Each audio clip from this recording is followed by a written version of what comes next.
This is Module 9 of Mar Yeshua, the Unknown Jesus. In this module, we're going to consider exegesis and look at major concepts in the parables of Jesus and how we interpret the authentic historical teachings of Jesus as best we can recover them.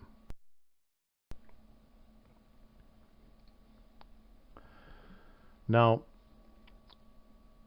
one of the things that we've learned that needs to be done, and this was done for you in modules 7 and 8, is to recover the Aramaic from the Greek of the New Testament and other sources, and then translate backwards from the Greek to the Aramaic using glossaries of Septuagint and Syriac Gospels for the kind of first century usage. It was there.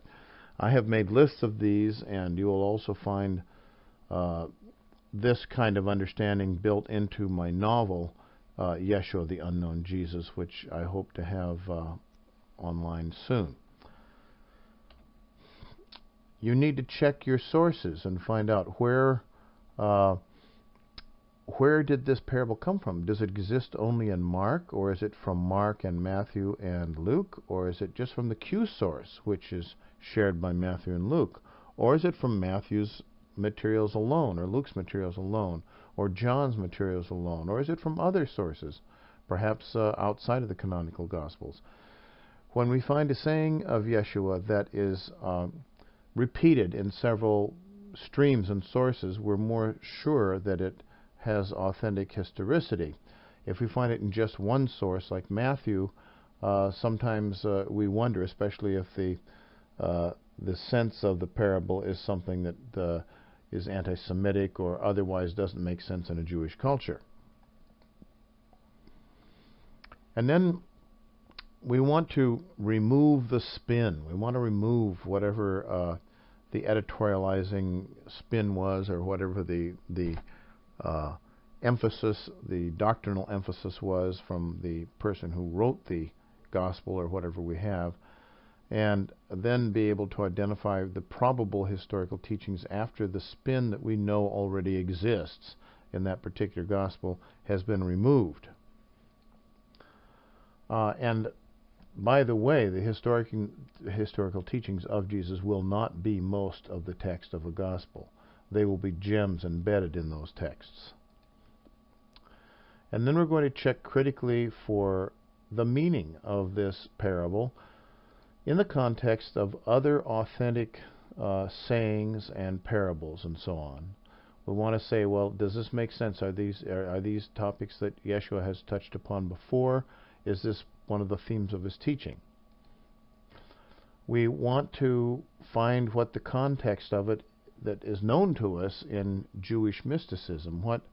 How does this relate to the concepts in the background of the teachings of Jesus in his time and in his place? And then we want to find what it means in terms of first century references, cultural references, if this is something about a marriage or institution of marriage, a marriage banquet, or something like that. We want to know what is this telling us about it, and is this giving us the correct Jewish form, or is this some later Gentile form of this practice, and how can we identify it? For example, when we find that in Mark's Gospel that the crippled man is lowered through the roof into the room so that Jesus will heal him, and seeing the zeal of his friends to lower him down through the roof, he goes ahead and heals him. In Mark's Gospel, the roof, the kind of terms that are used to describe the roof, are in fact descriptions of the roofs we would have built in places like Rome, not in places like Palestine. But in Luke's Gospel, the roof and the terms for the roof are correctly used. Luke's Gospel is more in touch with what the architecture of Palestine was. And we have looked at all these contexts in modules 2, 3, 4, 6, and 8 already. Then you want to find the major spiritual themes in the teachings. We want to see, well, what are these themes? And we've looked at them. It's in fact one of the topics of this module is to bring that all together and see what are the major themes we're going to be seeing in the teachings of Yeshua in the parables.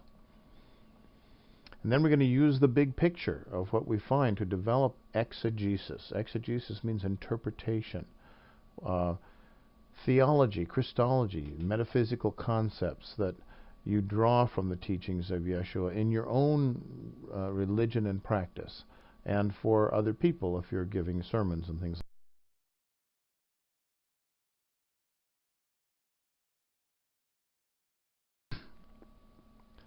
So what are the major teachings that we find in the parables? Well, we find teachings about the human condition. For example, the apparent absence of God in life.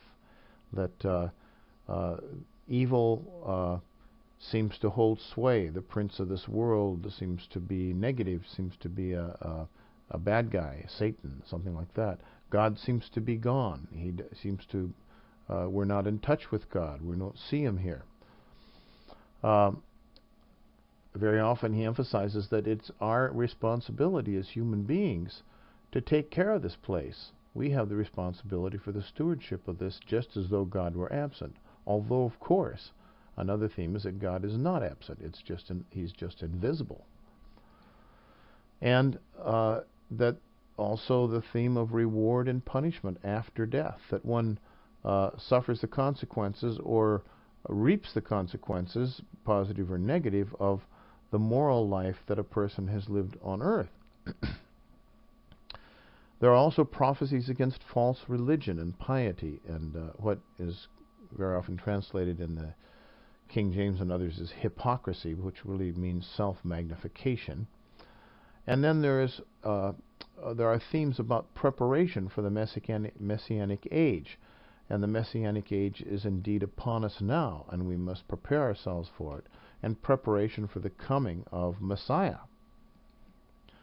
And the great theme in preparation for the Messianic age is humility and submission of the lower to the higher. It is Nacham. Also, we must purify our hearts. We're double-hearted, double-minded, double-spirited, double-willed. We have to make it into a single one. We have to purify the heart and not let it be ruled by the evil Yetzer. And we have to use forgiveness as a means of sanctification, to sanctify ourselves and other people, and as a means of release from the consequences of sin, which is thought of as debt. We can be released from the consequences of sin, although they can come right back and bite us in the butt if we don't carry through with forgiving our debtors, so that our debts might be forgiven. Those consequences will return to us. And there are parables about discipleship in the world. How do we live in the world? How do we live with other people? How do we relate to the world? And we must relate with Amen, with fidelity, covenantal fidelity, with Chesed, covenantal love. We need to respond in the world this way, with Tom.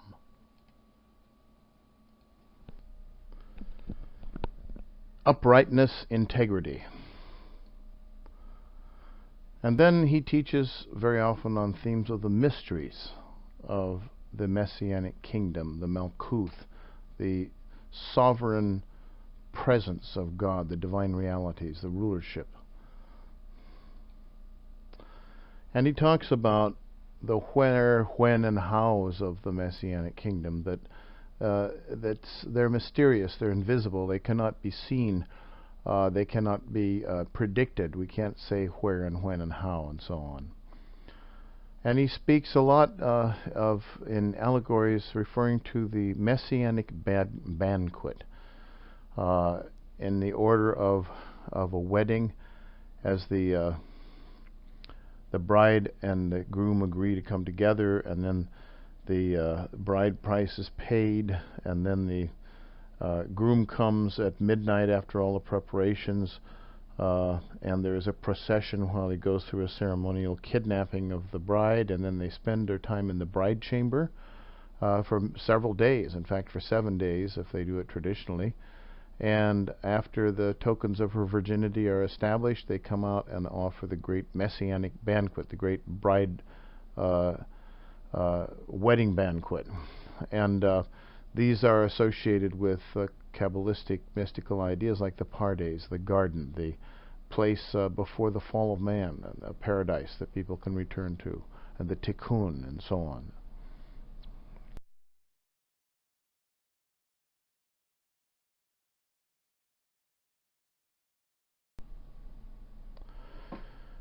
The human condition, as expressed in the parables and as viewed by Yeshua, include not only this apparent absence of God, but the invisibility of God's eternal rule, which in fact and in all reality is present at all times and in all places. And he emphasizes the human responsibility for stewardship on the earth, and that responsibility is by faithfulness, and that participation in that faithfulness is a participation in the life of the eon, the life of the divine eon, the divine world, the life of the olam, or eon.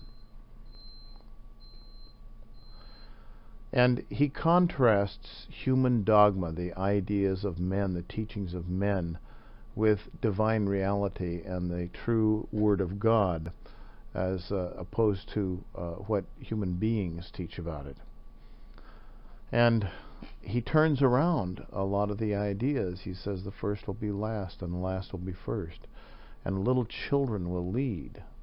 And he looks into the future all the time with his parables, turning around the conventional ideas of his world and showing that in God's world, the things that are considered to be highly respectable in the human world are not necessarily that way at all, and those who are considered to be the religious and the pious of the age are in fact not even acceptable to God. And he emphasizes that there is reward and punishment after death, that after one leaves the body, that's not the end of your troubles or your joys. However, he does not speak about an eternal damnation or an eternal hell. Gehenna is a temporary condition. It's a purgatorial condition. And it later, in fact, becomes purgatory in the later Catholic dogmas. And eternal translates for a period of time, a given period of time, an eon. And one can even consider to an olam to be a state of being or a state of existence, a state that one is not always in. One can transfer from one state into another. One can be participating in a divine eon and then back to an earthly eon and so on.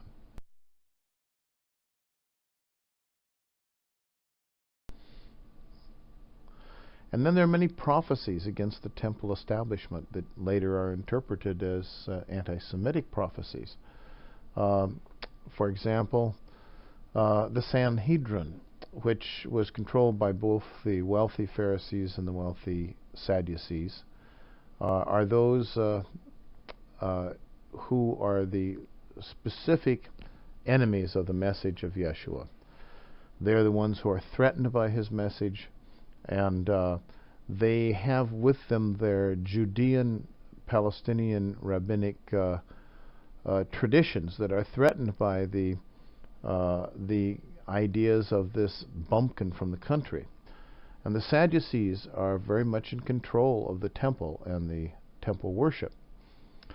For example, in the exchange with the Sadducees about the woman with 7 husbands, the issue of the Kima, the issue of resurrection after death, which divided the Sadducees and the Pharisees, is discussed, and this is brought down and brought forward in the teachings of the New Testament.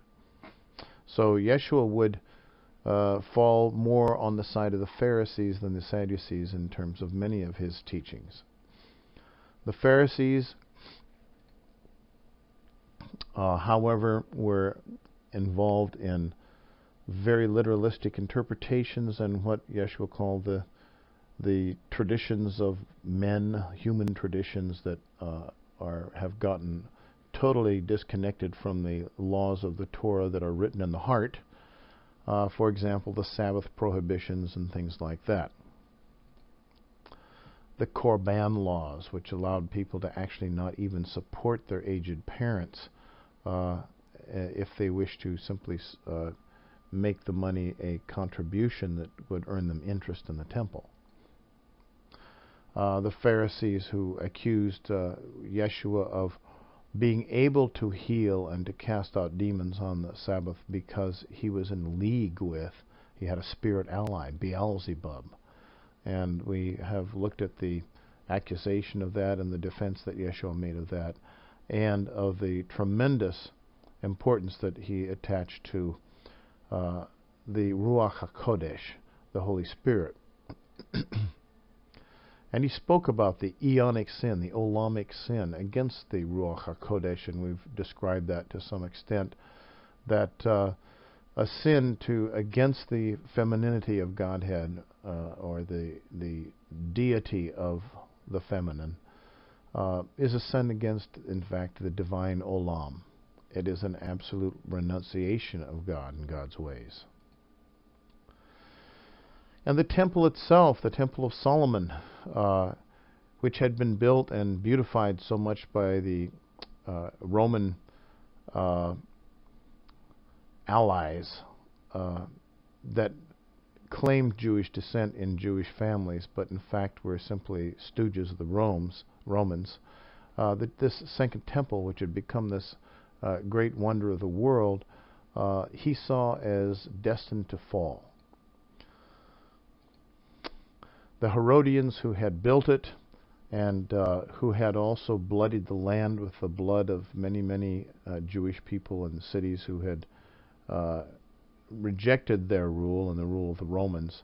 The Herodians specifically were the political enemies of Yeshua. In fact, Herod, whom he called that fox, and those that were associated with him were the ones who had killed and murdered John the Baptist, one of the greatest saints of all time.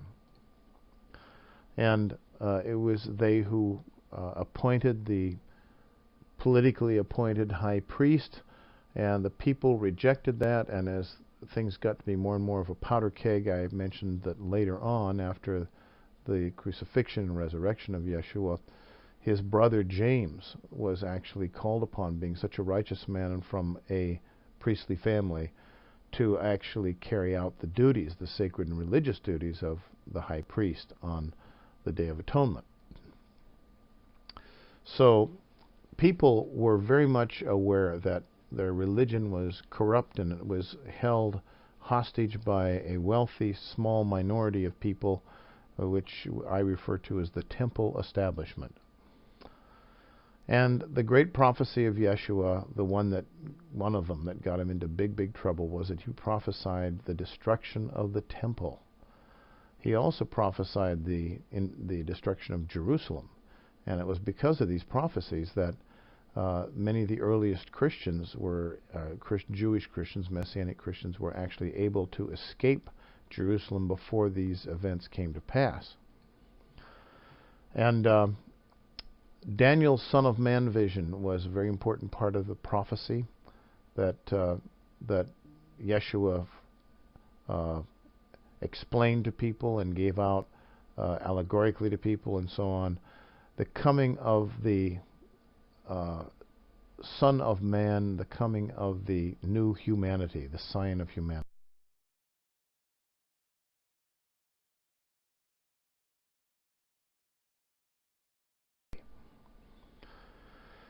Now, he advocates in his parables preparation for the Messianic age. It's not something you can just say, oh, it's going to happen, so there's nothing we have to do about it. And one of the most important concepts was his concept of nacham, submission, which is translated badly in the New Testament as repentance, and not very well in the Greek New Testament as metanoia. Now, by the way, you will find denominational scholars who want to back up the metanoia, repentance idea that we have in the New Testament, claiming that the word that metanoia translates is the Hebrew word shuv, which means to turn or return, which is something like the making a 180-degree turn of metanoia, repentance. They want to justify that as correct because it's in the Greek New Testament, but they don't look carefully at the usage. For example, in the Pentateuch and other kinds of usages, they don't even. You can look in any good Greek Hebrew lexicon of the New Testament, and it will show you that the word metanoia translates 99% of the time nacham. And so I want to emphasize, if you ever hear people telling you, no, it means something else. No, that's not true. That's just a sort of rather recent modern bit of human doctrine. And another aspect of preparation was mikvah, was baptism, although Jesus himself did not baptize. It was a symbolic stepping out of the old age and into the new age. And he emphasized discipleship. The main thing is motive and motivation and the purification of the heart, purification of the intention and the heart and the gnosis of the heart. And he emphasized forgiveness as a means of sanctification and release from the consequences of sin, which is death. And he called people to this discipleship, which was this preparation for the Messianic age. He said halkeni, which means follow my halakha, walk my walk, walk my way.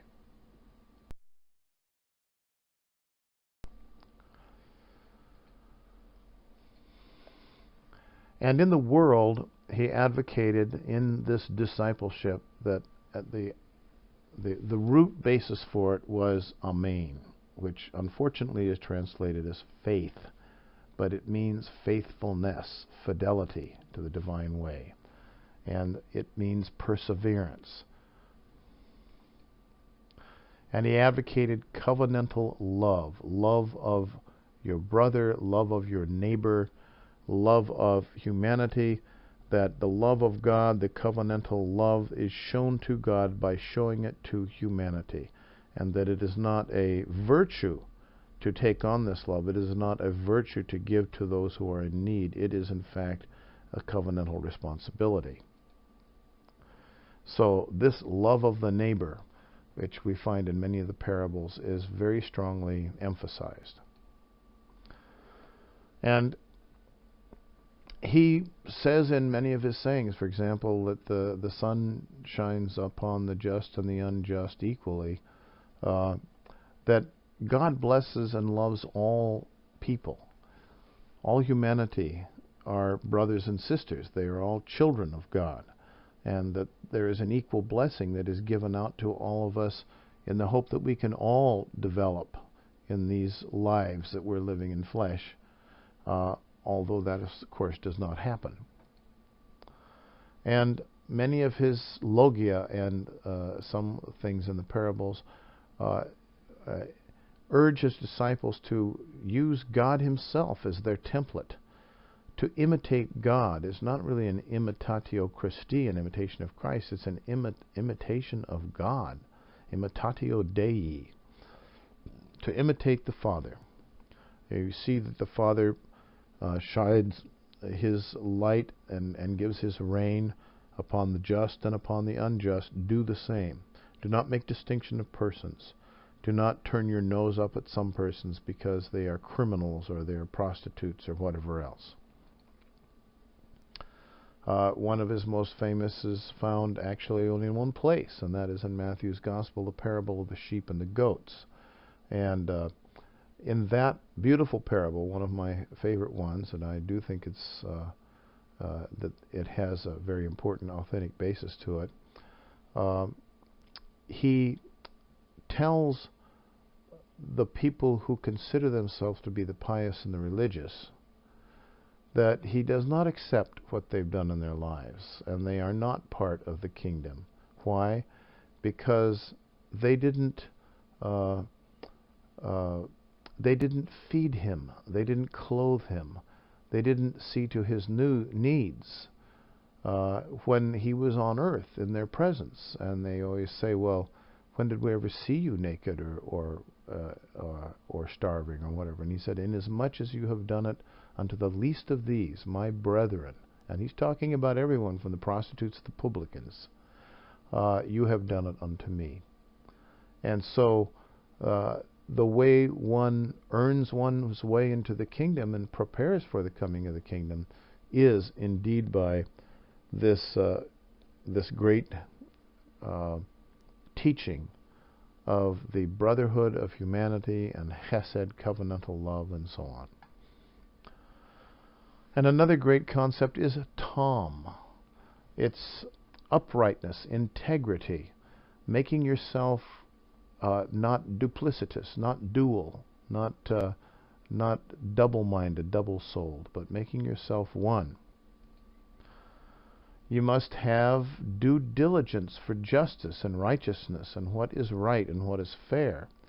And you have to constantly be measuring yourself against what your right intention would be and your right actions would be, because always there are evil impulses that are trying to dissuade you from a way of integrity and a way of righteousness, that are trying to make you into a double-souled creature. And he teaches about the importance of aligning yourself to your divine nature, to the divine image that is within every.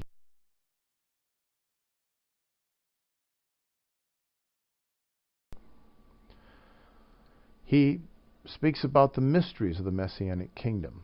And remember, the word kingdom does not mean a king domain. The word is malkuth. I don't have a really good word for you to use. For amen, for faith, so-called, you can use the word faithfulness or fidelity. For malkuth, it's a little more difficult.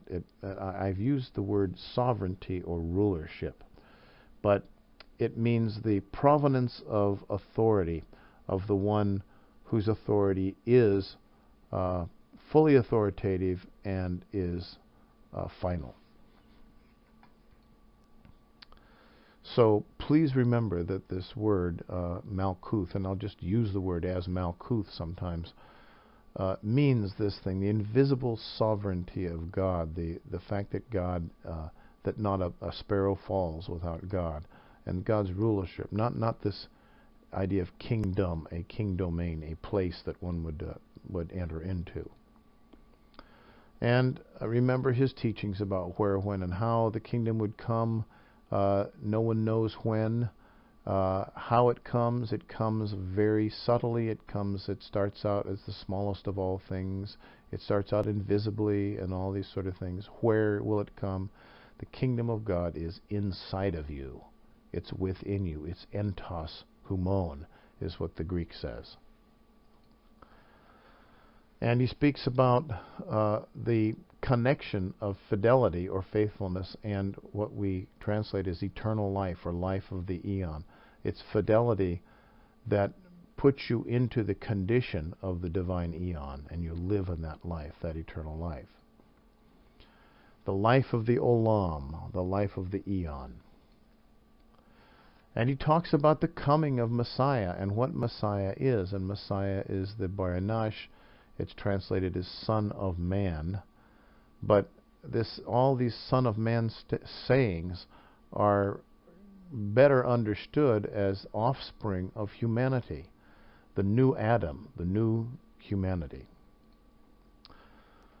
And when he talks about the bride chamber and the marriage banquet, and relates this to the marriage banquet of the Messiah, the Messianic marriage banquet, he's talking about the mysteries. The bride chamber is the intimacies, the place where intimacies come together. When the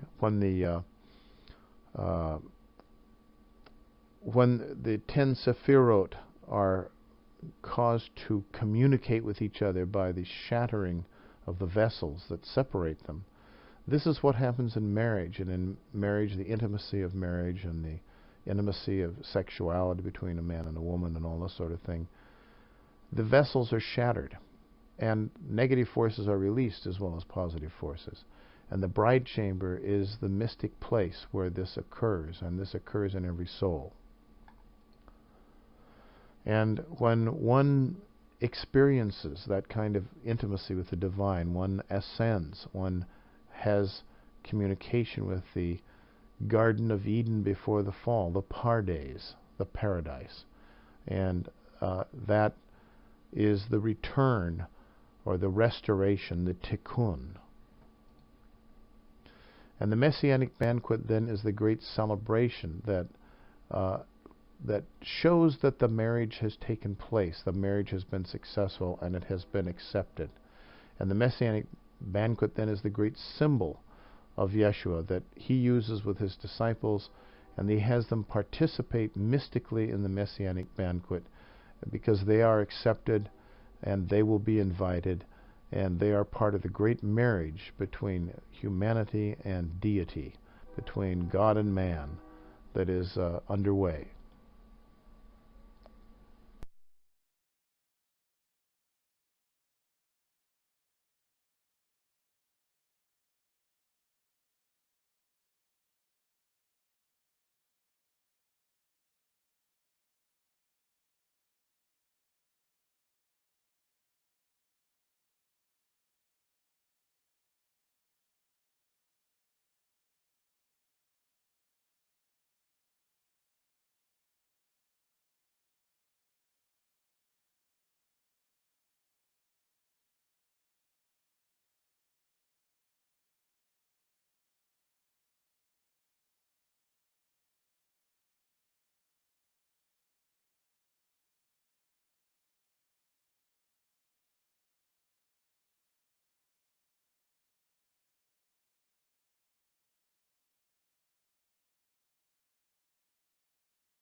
Here is the format that you will use for exegesis. First, you want to see where does this come from? How many sources is it mentioned in? Does it come specifically just from the Markan source? In other words, from the traditions of Peter through his disciple Mark? Is it in Mark's Gospel and then also repeated in Luke's Gospel and Matthew's Gospel? Or is it something in Mark's Gospel that we find in some source like a Gospel of Thomas, even earlier than Mark's Gospel? Does it come from an even earlier source?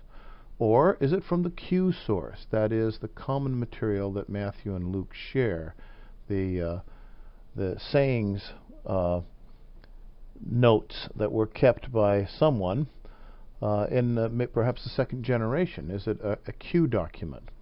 And you can go and check out what is in Q on some of the links that I've given you. You can look in the Jesus Seminar. You can look at, even search the internet, but I've given you links for you to see what are the characteristics of what Q would have been like as a document. What does it have in it? What does it contain?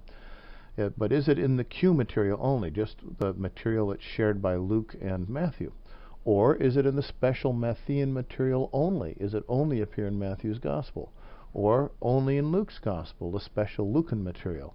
Or is it just simply Johannine material, which is very much of it is quite different from all the others, has its own tradition, or from some other tradition like that, for example, of Thomas? Second, you want to look at what the Aramaic is of the Greek words, especially the certain special Greek words that are used that we know refer back to certain Aramaic words. You want to see what these are. You want to make sure you're working with the right concepts when you work backwards, so you're going to use the materials that I've supplied and given you to do that. Now that you've decided where it comes from, which may determine how early it is or how late in the development of the early Gentile churches that it developed as a saying or as a parable, you want to identify what the probable historical teachings of Jesus were after removing the spin. You want to look at what kinds of issues are there here that are not issues at Jesus' times with Jesus. For example, we find anti-Semitic stuff. Jesus was not an anti-Semite. That might have been originally anti-temple establishment issue or something like that. And then you're going to check critically for what it might mean in the context of other authentic logia or mashlim or parables and so on that you've analyzed and looked at before, or a known context, some kind of a known context in Jewish mysticism that is the background out of which Yeshua taught, or certain other contemporary first century references, things like Jewish wedding institutions and things like that I've mentioned. And finally, what you want to do then is look for the major spiritual themes in the teachings as you find them and as you go through them yourself. Now, I have identified for you what I see in them. Other people will see different things, and you may find different things as well. But this is a search that you're doing. At least you're basing what you're doing with the Bible and with the New Testament on trying to recover the authentic historical teachings of the Master Jesus rather than later doctrinal teachings of churches, and certainly rather than contemporary or medieval doctrinal teachings of churches, which Yeshua himself would have called the doctrines of men and not the laws of God.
Now, our first exegetical example shows some very interesting things that I want to point out. The example is the parable of the feast. This is the feast where people are invited and they turn down the invitation, so he goes out and invites people from the byways and so on. Now, this is very interesting because this appears in the Gospel of Thomas, Logian 64, in Matthew's Gospel, and in Luke's Gospel. So if we were just doing biblical criticism without any access to Gospel of Thomas, we'd say, well, this is from the Q source.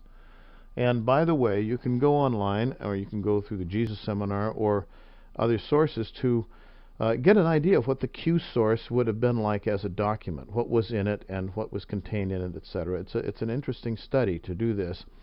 But we would, as New Testament scholars, just say, oh, this is material from the Q source, so it's older than Mark, or at least concurrent with Mark, but it does not come through Peter.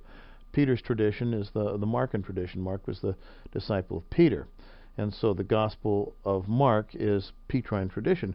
So we'd say, well, this is a non-Petrine tradition of some sort. It's a separate, independent tradition that came through oral tradition and maybe in the second generation was written down. Well, what I'm going to do is read you the Logian first from the Gospel of Thomas, because as we're going to see, this is the oldest and most original version. This is Logian 64.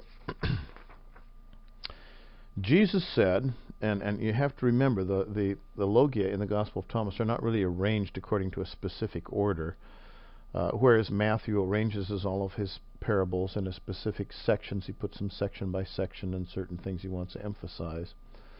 And Luke just sort of weaves it into the narrative and finds ways to put it in. So here it is, just as a separate freestanding Logian, 64 in the Gospel of Thomas.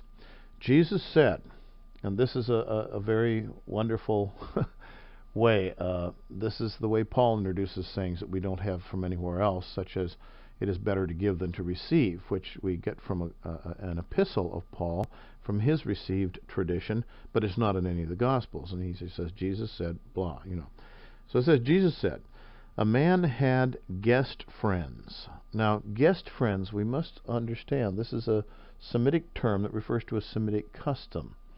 He has, the guest friend tradition is more than I want to go into a lot of detail on, but basically it's a Semitic custom and in which one, to show hospitality, throws a great banquet and invites many people to come. And when he had prepared the dinner, he sent his servant to invite the guest friends. Now, the dinner here is referred to as a deipnon, like the Lord's Supper. It's not referred to as a banquet, like you have the marriage banquet or something. Now the servant went to the first, and he said to him, my master invites thee. And he said, I have some claims against some merchants. They will come to me in the evening. I will go and give them my orders. I pray to be excused from the dinner. And so guest friends are people who are clients of a greater master. And the clientele means they're, in a sense, they sell things to the master and are dependent upon the master for certain things. And so when the master extends them a generous invitation, it's considered to be really quite inexcusable to refuse the invitation. There would have to be some major reason. He went to another and said to him, my master has invited thee. He said to him, I have bought a house, and they request for me for a day. I will have no time. And then he came to another, and he said to him, my master invites me. And he said to him, my friend is to be married, and I am to arrange a dinner. I shall not be able to come. I pray to be excused and from the dinner. And then he went to another, and he said to him, my master invites thee. And he said to him, I have bought a farm. I go to collect the rent. I shall not be able to come. I pray to be excused. You see, each of them has to ask to be excused. And the servant came and said to his master, those whom thou hast invited to the dinner have excused themselves. And the master said to his servant, go out to the roads, bring those whom thou shalt find, so that they may dine. Tradesmen and merchants shall not enter the places of my Father. Now, notice that The people who have excused themselves are all tradesmen and merchants doing economic things. So we have a little section at the very end. It's a kind of little moral at the end of the story here that's saying that tradesmen and merchants shall not enter the places of my Father. Let's for a moment assume that's not necessarily part of the original saying. Now let's see what it looks like in Luke, which I would maintain is it's a little less authentic, but it's a little closer to the original meaning. Now Luke places this in the context of a verse that he puts in when one of those who sat at table with him, Jesus is at dinner eating, one of those who sat at table with him heard this, and what he had heard is that when you give a feast, invite the poor and the maimed and the lame and the blind, and you will be blessed because they cannot repay you. You will be repaid at the resurrection of the just. And so a person who hears this says to him, blessed is he who shall eat bread in the kingdom of God. And now Yeshua in Luke's gospel tells this story in this context. He says, but he, Yeshua, said to him, a man once gave a great banquet and invited many. Now notice the word here is banquet. It's no longer diapnon. It's no longer the same kind of concept as a supper. And at the time for the banquet he sent his servant to say to those who had been invited, come, for all is now ready. But they all alike began to make excuses. The first said to him, I have bought a field, and I must go out and see it. I pray you, have me excused. And another said, I have bought 5 yoke of oxen, and I go to examine them. I pray you, have me excused. And another said, I have married a wife, and therefore I cannot come. So the servant came and reported this to his master. Then the householder, in anger, now here we have the appearance of anger, said to his servant, go out quickly to the streets and lanes of the city, and bring in the poor and maimed and blind and lame. Notice that this is parallel to an earlier saying that Jesus said when he's invited to dinner to the man who invited him, when you give a dinner or banquet, do not invite your friends or your brothers, your kinsmen or rich neighbors, lest they also invite you in return and you be repaid. But when you give a feast, invite the poor and the maimed and the lame, because they can't repay you, and you'll be rewarded in the resurrection of the just. Okay, this is a more authentic kind of an idea. But this man gets angry and tells the servant, go out quickly in the streets and invite the poor and the maimed and the lame, and so on, which were repeated in an earlier Lucan statement. And the servant said, sir, what you commanded has been done, and still there is room. And the master said to the servant, go out to the highways and the byways and the hedges, and compel people to come in, force them to come in, that my house may be filled. For I tell you, none of those men who were invited shall taste my banquet. Now, this I think is possibly a little closer to what Yeshua might have said historically. Notice that the moral at the end of this is not that merchants and traders won't come in to this supper, this dinner, but rather that none of those who were originally invited will come in. And now we're starting to get into the church idea of the Jews who have turned down God's invitation for the Messianic age. Now let's go to Matthew, who goes even further. Now Matthew places this mashal in the context of a whole section of the parables that he's all put together. He likes to group things by order and by what their meaning is, etc. And this is in a group of parables whose general moral is that the Jews are being excluded from their covenant, and the Gentiles being given over to the Gentiles, that type of thing. And in the 22nd chapter, there is no context that this is said in that goes back like Luke does. Remember, Luke is really writing an epistle. It's not really what we think of as a gospel. It's a long story he's telling, and he tells it all in context in terms of the meaning that are being brought out. Well, here Matthew puts these all together. He's taking all kinds of different things that are the same kinds of stories, putting them all together in context. And this is a bunch of stories and parables about the exclusion and, in his interpretation, of not only the Jews, but as we will see, certain Christians, heretics and sectaries and so on, sectarians. So here at the beginning of chapter 22 in Matthew, and again Jesus spoke to them in parables, saying, the kingdom of heaven may be compared to, now all of a sudden we've got a story about the kingdom of heaven. And it's going to be compared to a king who gave a marriage feast for his son. Now we've got a wedding banquet, a marriage banquet, and a much different custom, entirely different custom than the guest friend custom. And he sent his servants to call those who were invited to the marriage feast. Well, in a true Jewish festival, all the people that were part of this have been invited long ago. And now, by the way, we can see that the Aramaic idioms and customs are best understood in the Gospel of Thomas, the whole business of the guest friends. But we're now talking about a marriage banquet. We're talking about the kingdom of heaven now, who's being invited to the kingdom of heaven.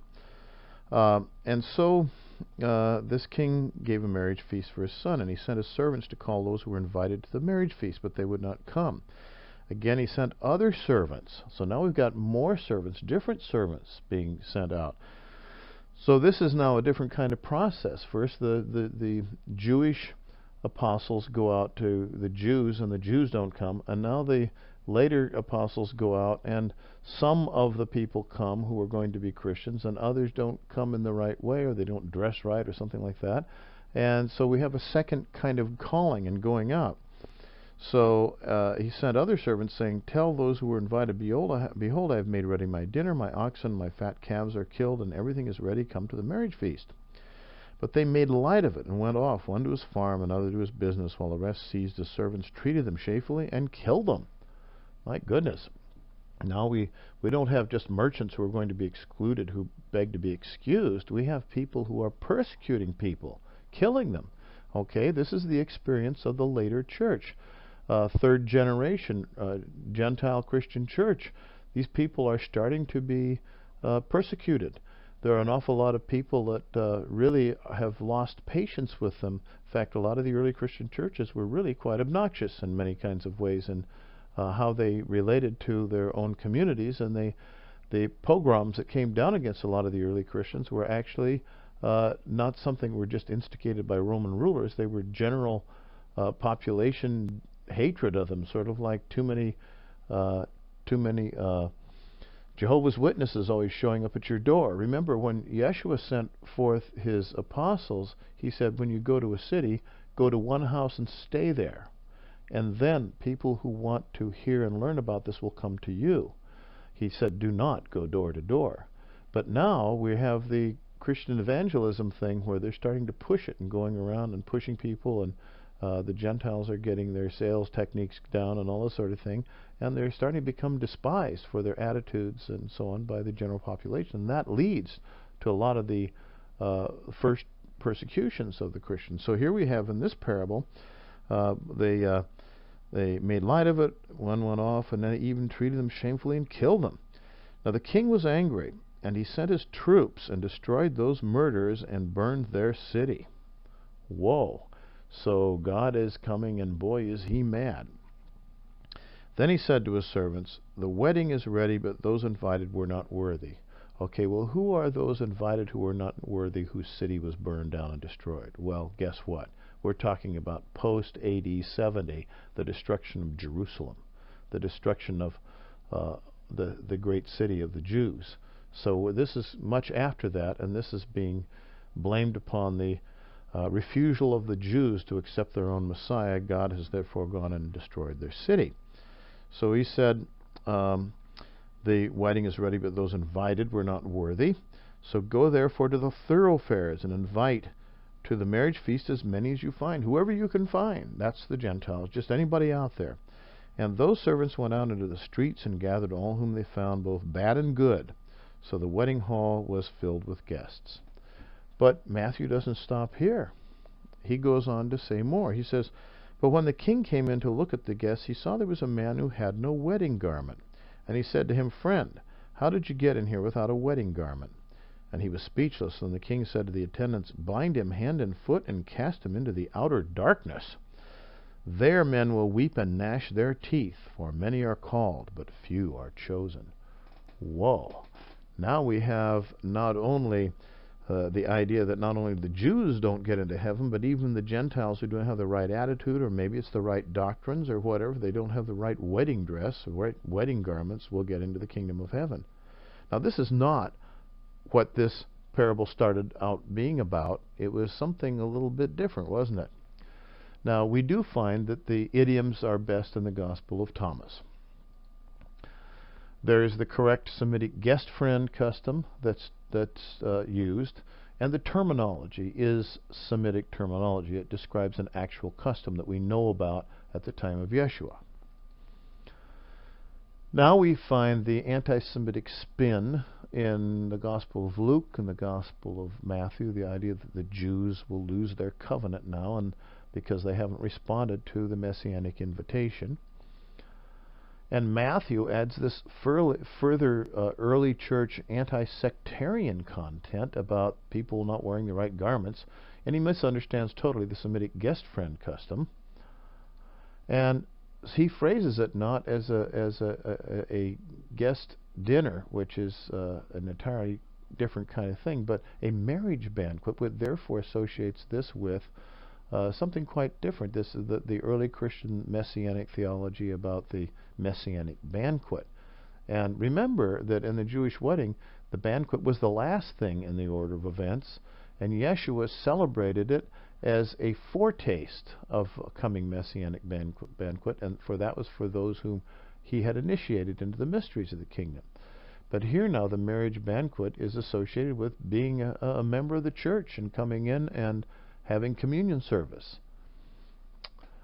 And in Matthew's Gospel, if you have the wrong garment, which is allegorically could be the wrong doctrines, or you have the wrong attitude, or you haven't done the right things, you're kicked out. In fact, not just out, but into outer darkness where you will wail and gnash your teeth. You go to hell. And this is an anti-sectarian spin within the early churches, and we find in the early churches, even at the time of Paul, a lot of dissension between different forms of churches and different cultic leaders. In fact, by the time we get the Apocalypse of John, we have all these things being said about the different, church at Ephesus and the church at this place and church at that place, and what's wrong with them, and they're too hot, too cold, whatever this stuff is. So now we're getting really pretty late into the early church history, where the early churches are now competing with each other, just like the Protestants all split apart over one word in their creed and things like this. So what's historical? Well, it seems that what we see in the Gospel of Thomas is really probably the earliest phrasing of this, although we do see a little conclusion added to it that says that merchants and these kinds of people will not be invited to the supper. But we also have the Lucan association of this with the idea that you should give to the poor, instead of why don't do good deeds only to those who do good deeds to you, but do good deeds to those who have not yet who are not able to give back to you, and that way you're carrying on a Eucharistic lifestyle. That's a pretty original teaching of Yeshua as well. So at least in Matthew and Luke we have some pretty early stuff. So I would suggest that what we have here is a parable about the refusal of the temple establishment to accept the Messianic invitation. This is not the refusal of the Jews, and it's certainly not refusal of other sects. It's a refusal of the temple establishment in Jerusalem to accept the Messianic invitation, and therefore the invitation goes out to whom? It goes out to the Am Haaretz, the people of the land, the common Jews, the people who are considered not to be religious Jews, the outsiders, the one who the religious Pharisees and Sadducees think are going to go to hell, and all this sort of thing. And this is indeed what Yeshua did. He brought his message and his grace to the common people. And he had much criticism to say about the temple establishment and the wealthy merchants and traders who control the temple and the religious establishment. So in the Gospel of Thomas, the little saying about merchants and other people will not go into my supper. Um, this is not too unlike what we recall about his criticism of the temple, as it had become a commercial house of merchants rather than a house of prayer, and when he overturned all the stalls of the merchants and let the birds go free and all this sort of thing. So we really have a situation where Thomas is giving us the most authentic version, and that predates the Q source. Even the Q source, which we get in its most untarnished form probably in Luke, and Luke is a very good and early gospel, um, is not the earliest form. So when you interpret this and you look for the original teaching of Jesus in the context of what was happening at his time, it is not a good idea to extend this and make this into an anti-Semitic parable, as has been done in the Gospels. It is not a good idea to extend it and make it into something that excludes the Baptists or the Lutherans or other kinds of things, as has been done by implication in the Gospels. Rather, it's a good idea to just get the basic idea of what Yeshua was saying. He was saying an invitation has been offered. The time has come. The season has arrived. The 5,000-year period has come, and now we are in the period where God's grace is offered. And yet those who should be receiving it, those who are the custodians of the spiritual tradition of the Jews, they are not worthy of it. Why? Because they will not accept it. They don't recognize it. So, therefore, it goes to the non-religious. So what the issue here is, then, not of Jews versus Gentiles, although this makes an opening for Gentiles, the issue here is of establishment versus non-establishment, or of the wealthy versus the poor, or of the self-proclaimed religious versus the humble. So this is what we're talking about. Now, this is something you can apply to the modern world. There are lots and lots of people who feel very dispossessed by religion. There are people in prisons. There are people on the street. There are many, many people that just don't relate to the kind of religion that is offered through fundamentalist churches or institutional churches or anything else. And does that mean they're excluded from all this? No, no, no. As a matter of fact, it may mean something very much different. How are the custodians of our religious institutions really reacting to the kinds of issues that are what we would call messianic issues? And that is something to think about and discuss.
Now let's take a look at another exegetical example.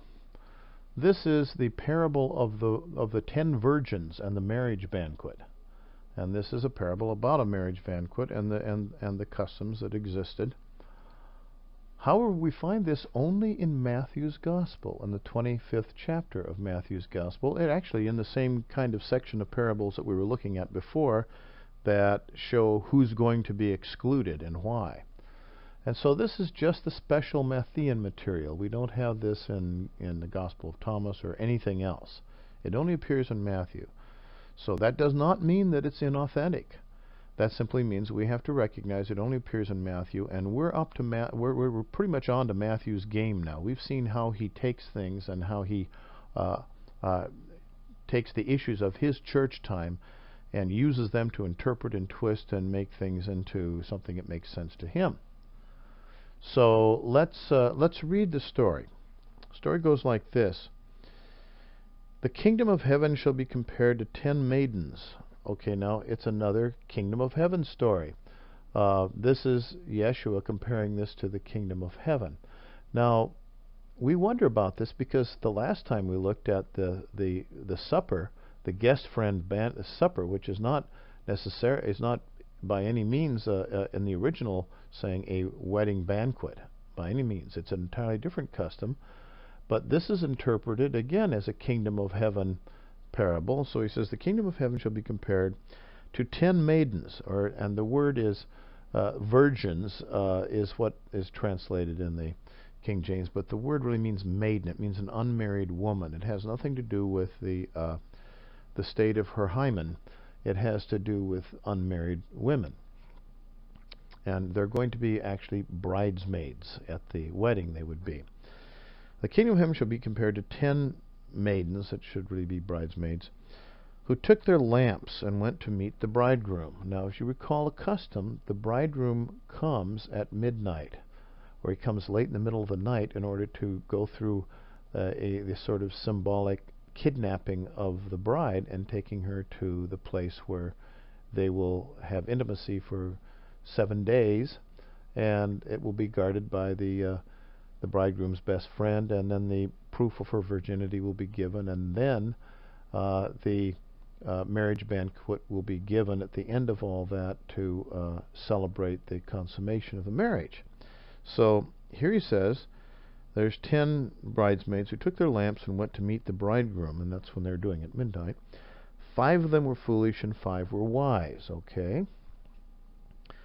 For when the foolish took their lamps, they took no oil with them.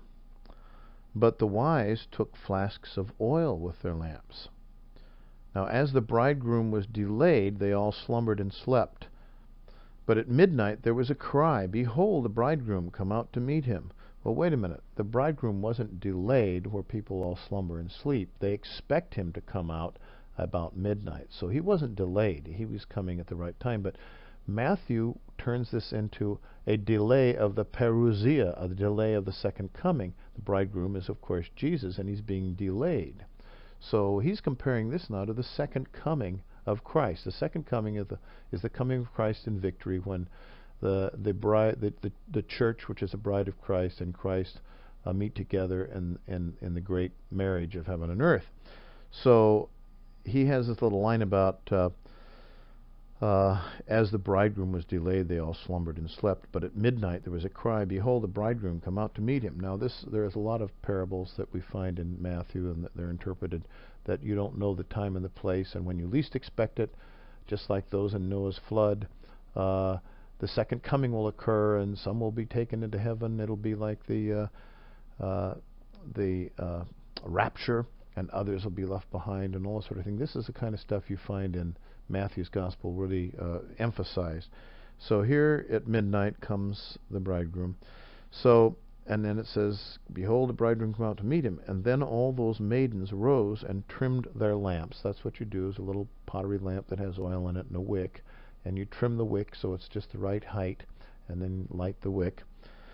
And the foolish said to the wise, Give us some of your oil, for our lamps are going out. They didn't have the proper oil. They didn't have the right amount. But the wise replied, Perhaps there will not be enough for us and for you, Go rather to the dealers and buy for yourself. Well, I really don't think there are going to be any shops open at midnight. And while they went to buy, which doesn't make any sense at all because nobody was open at midnight, the bridegroom came, and those who were ready went in with him to the marriage feast, and the door was shut. Afterward, the other bridesmaids came also, saying, Lord, Lord, open to us. But he replied, Truly I say to you, I do not know you. Where have we heard this before? Well, just look at a couple of other parables in the very same way, the same moral. You didn't do something right. You didn't wear the right wedding garment. You didn't do this. You didn't do that. I don't know you. You are out. You are gone. And now Matthew attaches a little moral to it, which is actually a very different kind of saying. It's probably a totally separate logion that doesn't connect with this. Therefore I say to you, truly I say to you, I do not know you. And then the little moral says, Watch therefore, for you know neither the day nor the hour. For it will be as when a man going on a journey called his servants. And then he tells another story that gives you the same thing, that any time the Lord can return. So you see, this business about the returning of the Lord is actually comes out of Yeshua's teaching about the coming of the Messiah. But now it's the second coming of Jesus as the Messiah, and it's the second coming will come any minute. The first generations of Gentile Christians expected it any day, not necessarily because of anything that Yeshua taught, but because that's what the public was primed for. There were these apocalyptic ideas floating around in the Hellenistic world, the Greek world, and in certain Jewish sections and so on. But we don't really find Yeshua teaching quite this way. He simply says, you don't know the time and you don't know the place, but in Yeshua's teaching it could be thousands of years away. But in this teaching it's immediate. At any moment, at any time, this can occur. So Matthew is a big proponent of this. So that's what we see in Matthew.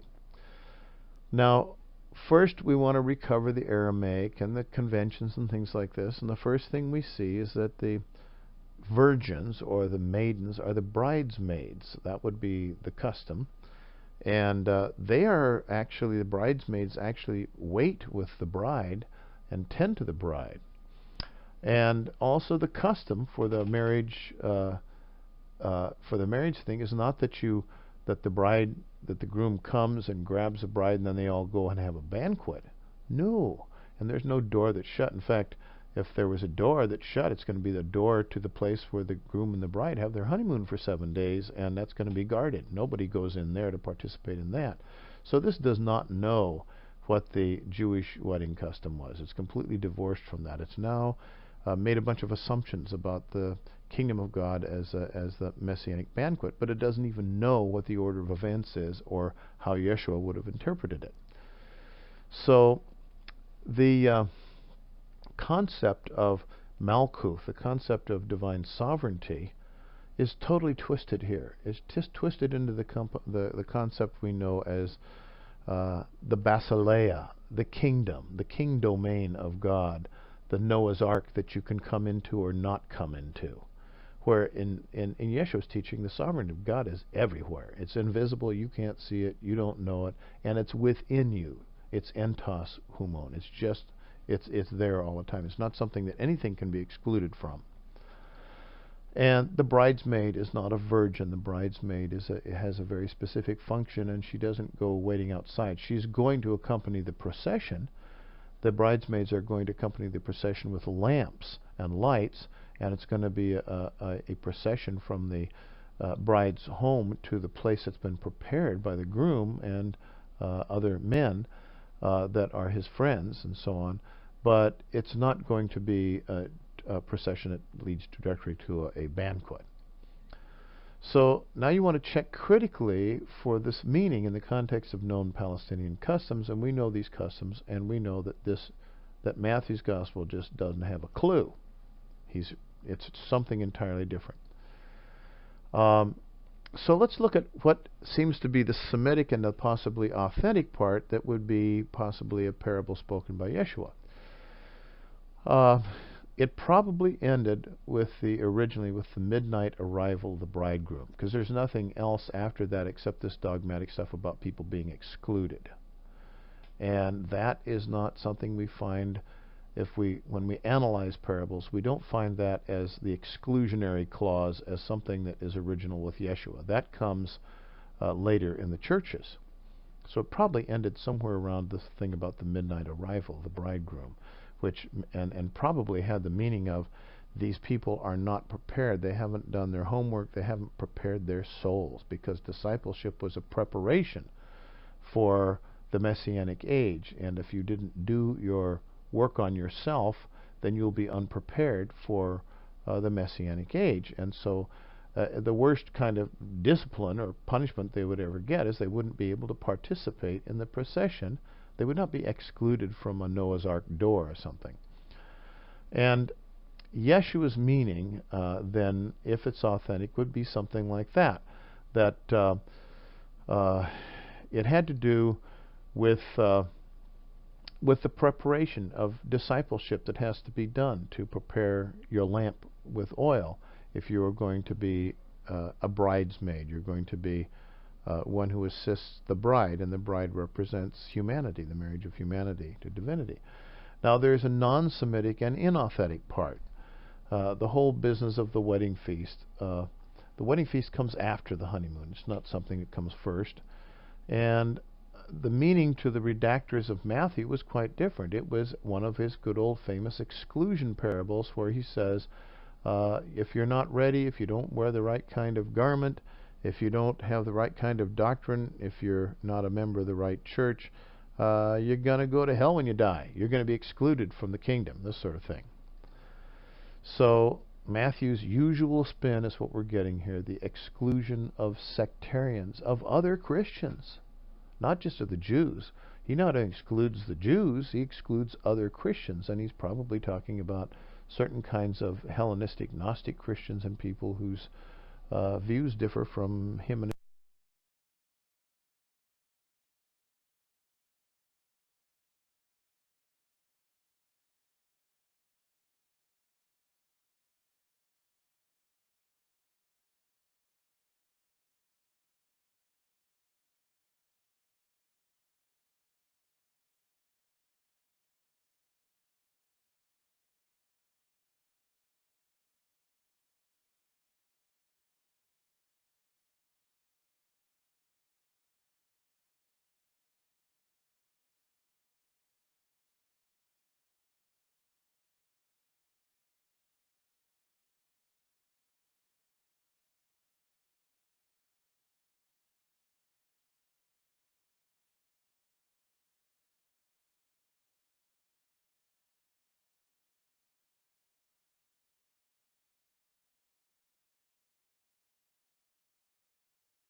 So let's take a look at this parable of the wise and foolish bridesmaids. How can we get something out of this? Let's identify the probable historical teachings after we remove the spin here.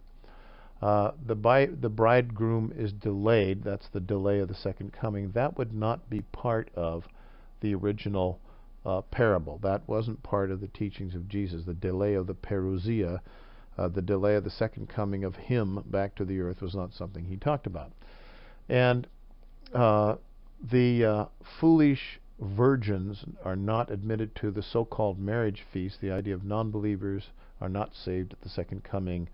Again, you've got your rapture and the bad guys being left behind, or they're excluded from the Noah's Ark and all that sort of thing.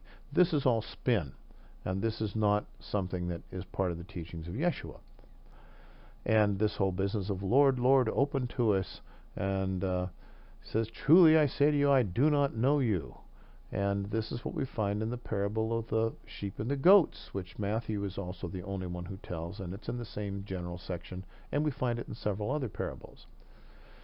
So then what we want to do is find out what the major spiritual theme is in the historical teaching of Yeshua that it must relate to.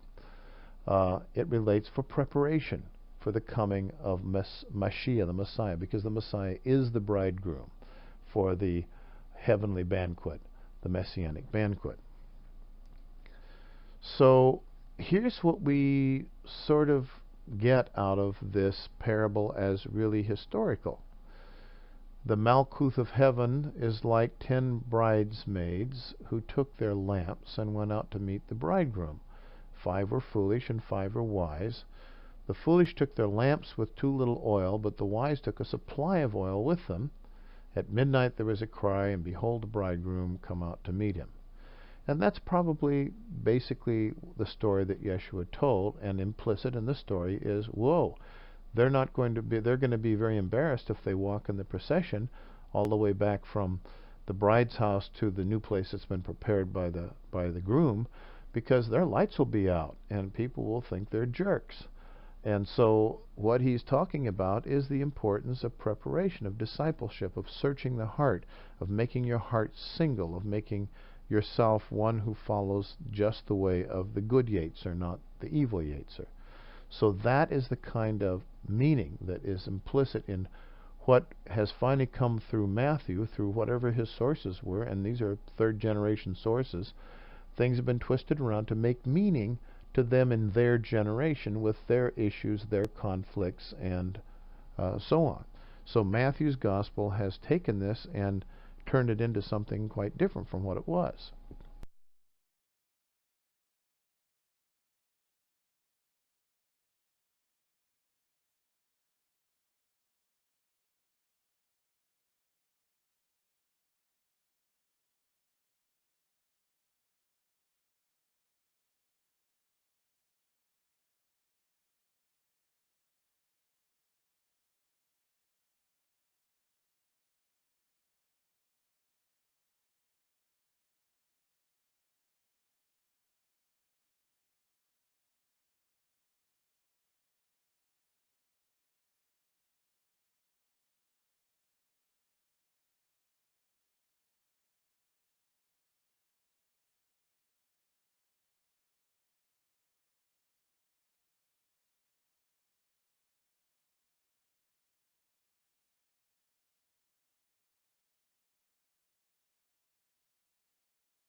Now let's take a look at a third example.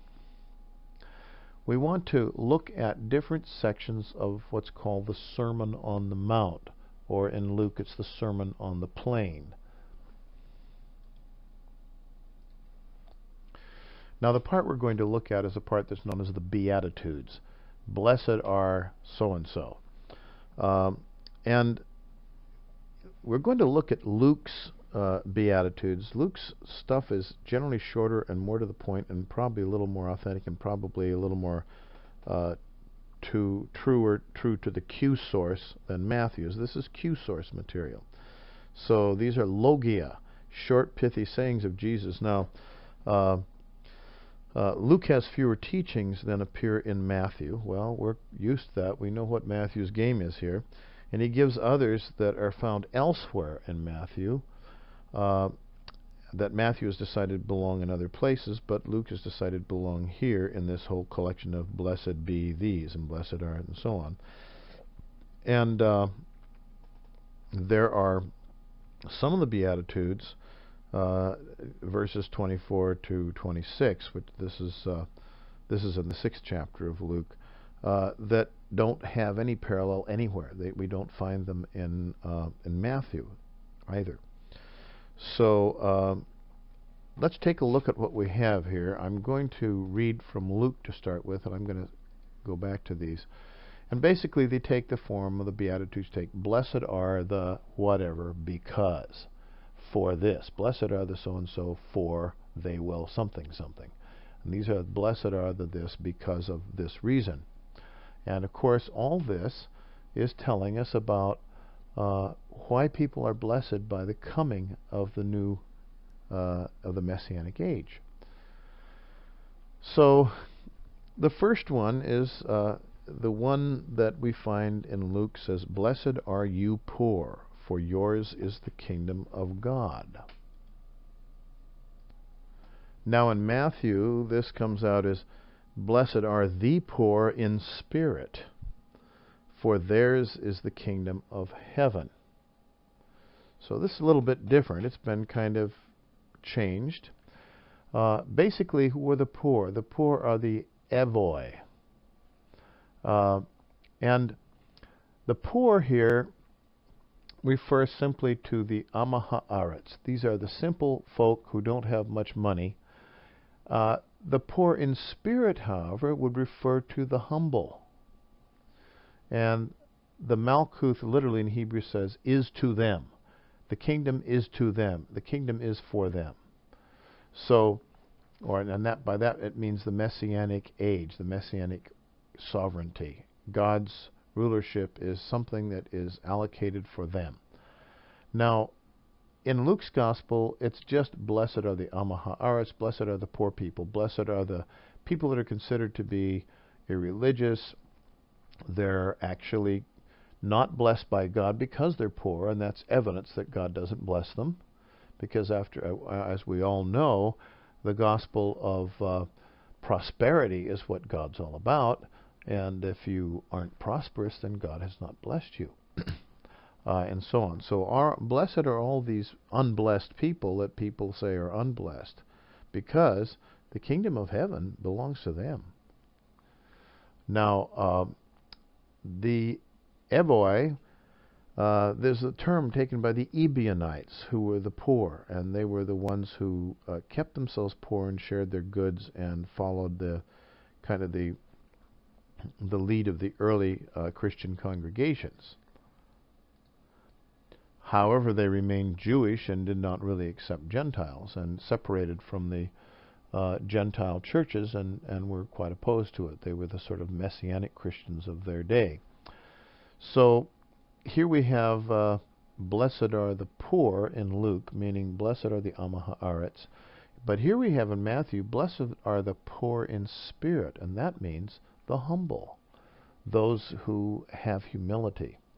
So already we're moving away a little bit from the concept of the common people and the poor people to another concept, which is sort of a religious concept in Matthew's Gospel. Now we have the next one is, blessed are those who mourn, for they shall be comforted. Now that's what we have in Matthew's Gospel, but we don't have that in Luke's Gospel. We have one that says, "Blessed are you that weep now, for you shall laugh." Now, this is actually more Semitic in its construction, and the strong juxtaposition between weeping and laughing. This is a very common way of that Yeshua makes his extreme comparisons, his hyperbole. This idea of you have don't try to you who try to take the speck out of your brother's eye, but you have a log in your own eye. This is the kind of Semitic hyperbole we find in a true Semitic language. Now, in Matthew's Gospel, those who mourn are those who actually adopt an ascetic form of life. And they are the ones who will be fully compensated like Job. And so this goes into the Job wisdom tradition. But what we have in Luke is a very simple thing. Blessed are those of you who weep, those who've experienced tragedy and sadness and evil in this life, because a time is coming when you're going to be very happy and very glad. It's a very positive future kind of thing. Whereas the Matthew statement is, blessed are those who mourn. And mourning was a special kind of liturgical thing. There was a whole way in the Greek culture, as well as in Jewish culture, of going through a mourning period and how you mourned and all this sort of thing. And it was really kind of pointing towards the upcoming Christian asceticism that would really be so contradictory to the teachings of the authentic Jesus or Yeshua. So now we have a concept of we're going to be mourning and wearing sackcloth and ashes and so on, because we are righteous people who have been assaulted by the evil principles on the earth, but eventually we're going to be compensated like Job. It will come back to us, the righteous ones who have suffered unrighteousness. But here, Yeshua in Luke's Gospel is just talking about the people who've just plain are the have-nots, the ones that don't get the goodies in life, the ones that experience injustice and poverty and all these things, because there is a future coming to them. And it's a future that's much better. And it's not a Deuteronomic idea of those who have are the ones who are righteous and beloved of God, and those who have not are the ones that are not blessed of God, which is the idea, the pre-Job sort of an idea, actually. And when Yeshua at other places says, "Blessed are those who have, for they shall receive more," and those who have not, even what they have will be taken away, he's not speaking about prosperity. He's not talking about physical wealth. He's talking about spiritual characteristics. Those who have prepared themselves as disciples and developed their souls are the ones who will receive more. And those who have suffered and experienced deprivation, they're the ones who have the humility to be able to accept the future joys and so on. So here how we have two kind of sayings. And we find in Matthew's Gospel another saying then that goes much more to the weep. Blessed are those who weep, for they shall laugh. This is a little bit more what we have in Luke, but now the way Matthew puts it is, blessed are the meek, for they shall inherit the earth.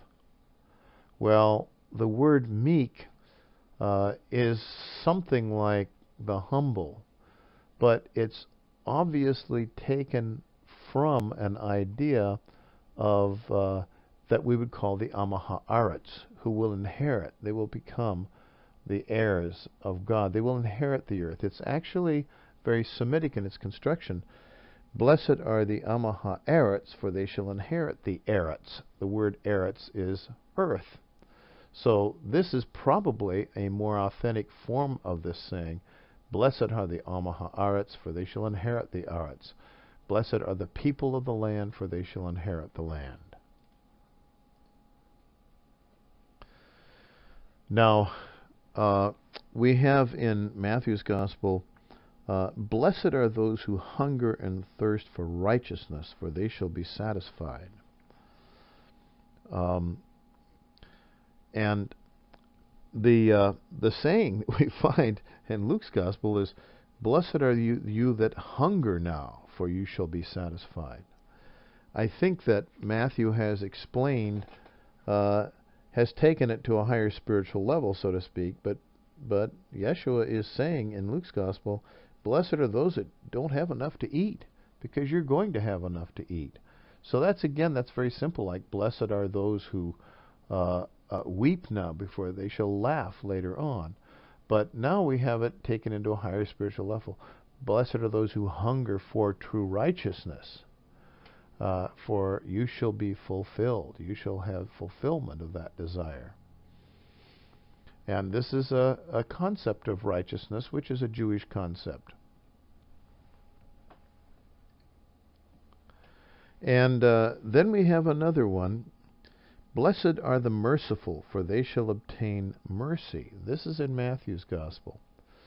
Well, the merciful in a Semitic or Aramaic would be those who give chesed, covenantal love. For they shall be given chesed, covenantal love. And again, it's like the Am Haaretz shall inherit the Aretz. It's a good Semitic idiom. We think this is a good, authentic statement, that blessed are those who give chesed, for they shall be given, they shall receive chesed. So, it's a Jewish covenantal concept. Blessed are those who do their covenantal love duties, because God will keep His duties with them. He will keep the covenant with them. And we find this this statement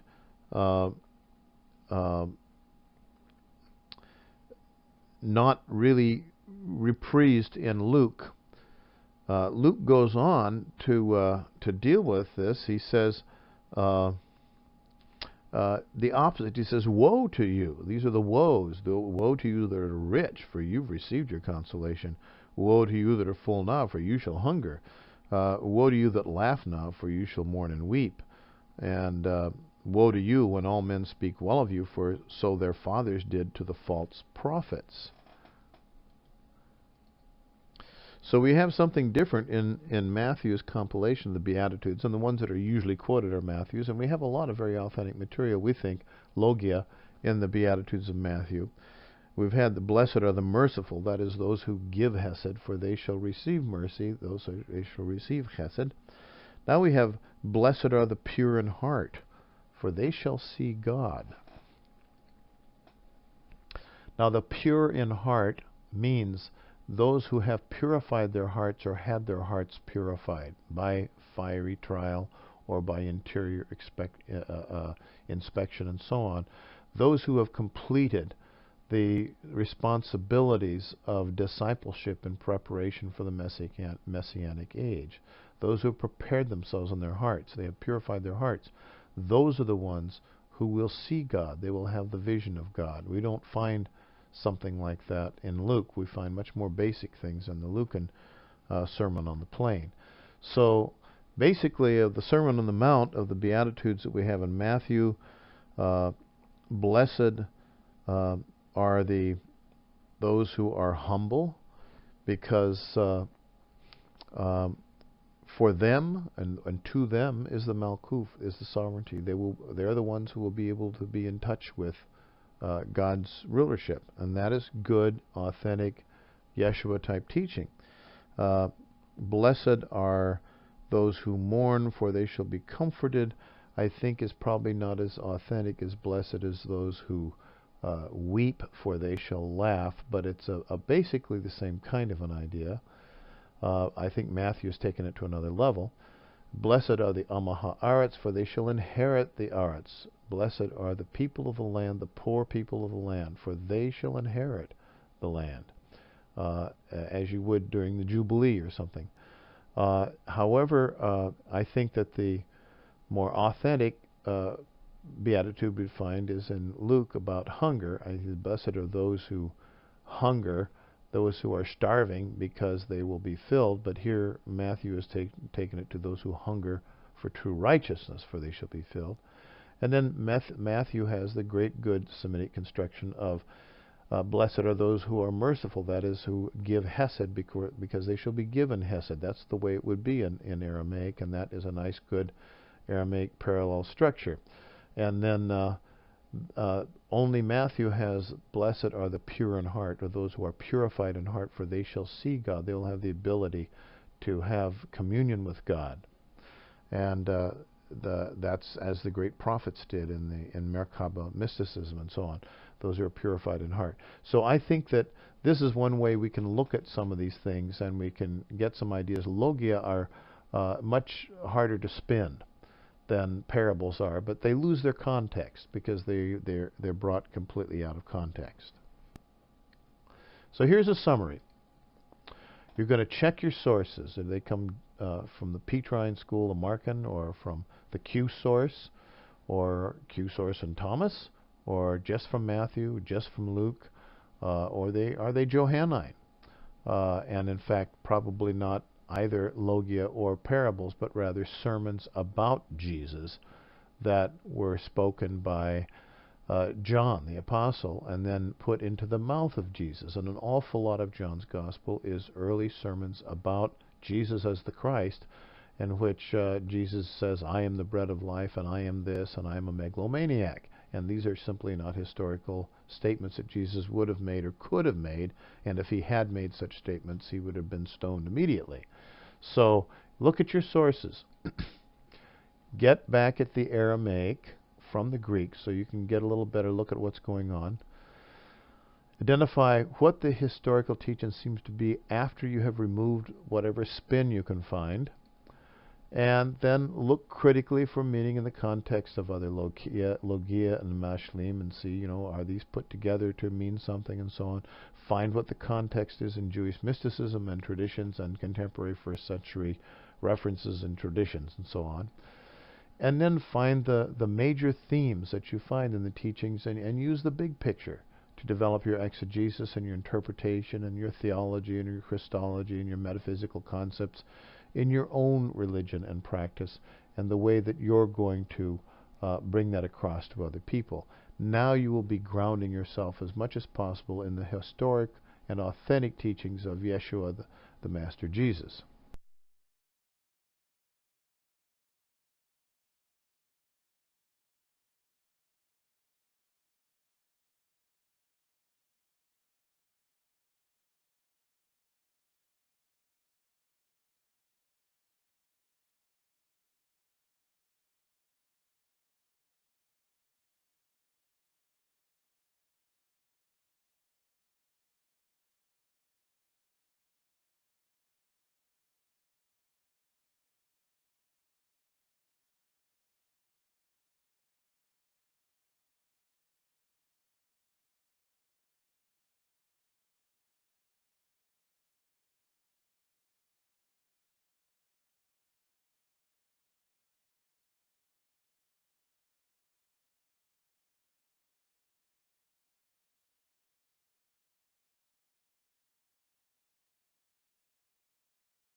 Now, I'm going to give you resources for this course that are online resources that you can click from a file that will be included on the page that you're given to access all of these presentations. But I'm showing you some of them here.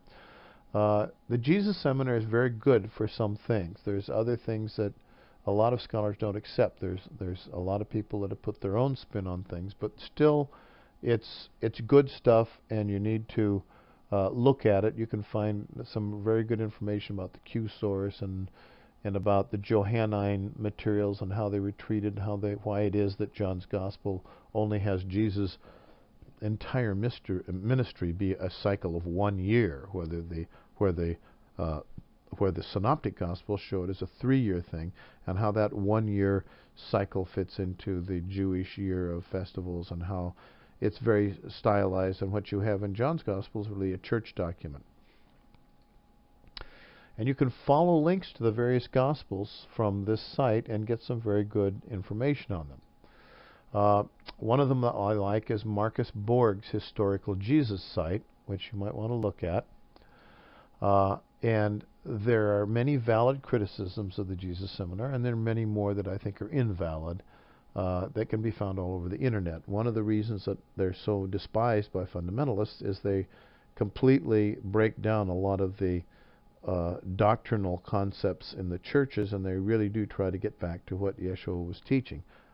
How successful they are is for different people to judge, and many scholars find some real fault in the way Jesus is presented, and I would agree with much of.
Now, there are other online exegetical resources. You can get this from www.religion-online.org. And these are classic works and classic books. You have the whole thing available to you. For example, Norman Perrin, who is a great scholar, his Jesus and the Language of the Kingdom. You have a whole online edition here, or his Rediscovering the Teachings of Jesus, a whole online edition. And these are not really controversial teachings. They're pretty much accepted in most scholarship. You can get Robert M. Grant, who is a great New Testament scholar associated with the University of Chicago. You can get his Historical Introduction to the New Testament, a whole book, which has got lots of wonderful stuff. It's a classic. You can get Richard Hurd's Introduction to the New Testament, an online edition that is really very good.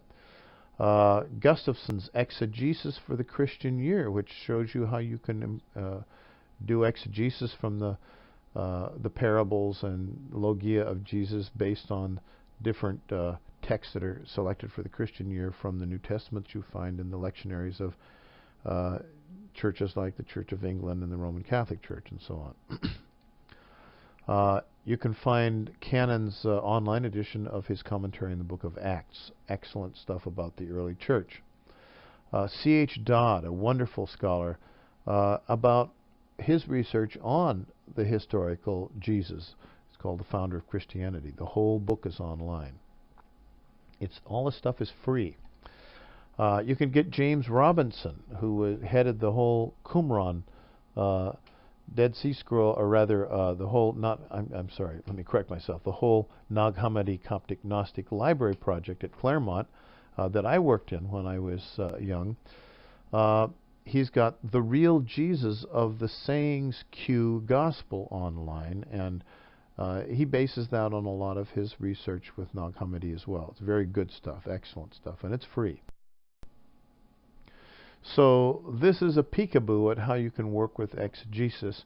There are other resources that you will find on the page that refers you or that gives you the links to each of these presentations, each of these modules, the entire Yeshua, the Unknown Jesus web page that you access through the password. And there are several books that I recommend that you get. They're not expensive and they're available online that can help you with the work of exegesis that you will want to do if you are taking this course, if you have to write exegetical materials for it in order to pass the course and receive your Bachelor of Divinity degree. So you can look at the list of materials I have there that are recommended, and then when you're ready to go, you email me and tell me that you are ready to be given your exegetical problems, and I will choose some parables and other kinds of things for you to write your commentary on, following the kind of general exegetical process we've done here. And remember, this is not just to come up with a sermon based on your ideas, but to based on it as best you can tell and understand the historical teachings of the Master Jesus. So this is the end of this module. The last module is a look at the probable historical life of Jesus.